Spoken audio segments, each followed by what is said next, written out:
அப்பொழுது அந்த புருஷர்கள் தங்கள் கைகளை வெளியே நீட்டி லோத்தை தங்கள் அண்டைக்கு வீட்டுக்குள் இழுத்துக் கொண்டு கதவை பூட்டி தெருவாசலில் இருந்த சிறியோரும் பெரியோருமாகிய மனிதருக்கு குருட்டாட்டம் பிடிக்க பண்ணினார்கள்.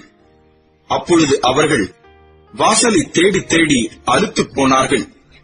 பின்பு அந்த புருஷர் லோத்தை நோக்கி, இவ்விடத்தில் இன்னும் உனக்கு யார் இருக்கிறார்கள்?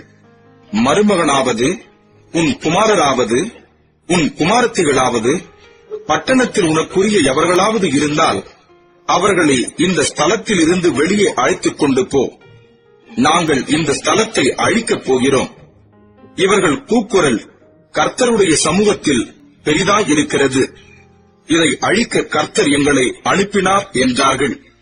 அப்பொழுது லோத்து புறப்பட்டு தன் குமாரத்திகளை விவாகம் பண்ணப் போகிற தன் மருமக்கள்மாரோடே பேசி, நீங்கள் எழுந்து இந்த ஸ்தலத்தை விட்டு புறப்படுங்கள். கர்த்தர் இந்த பட்டணத்தை அழிக்கப் போகிறார் என்றான். அவனுடைய மருமக்கள்மாரின் பார்வைக்கு அவன் பரியாசம் பண்ணுகிறதாக கண்டது.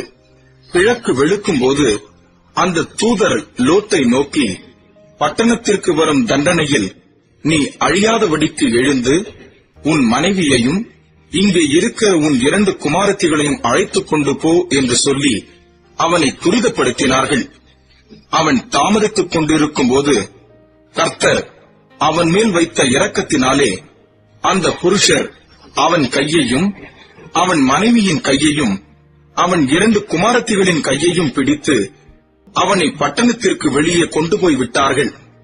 அவர்களை வெளியே கொண்டு போய் விட்ட பின்பு அவர், உன் ஜீவன் தப்ப ஓடிப்போ, பின்னிட்டு பாராதே, இந்த சமபூமியில் எங்கும் நில்லாதே, நீ அழியாதபடிக்கு மலைக்கு ஓடிப்போ என்றார்.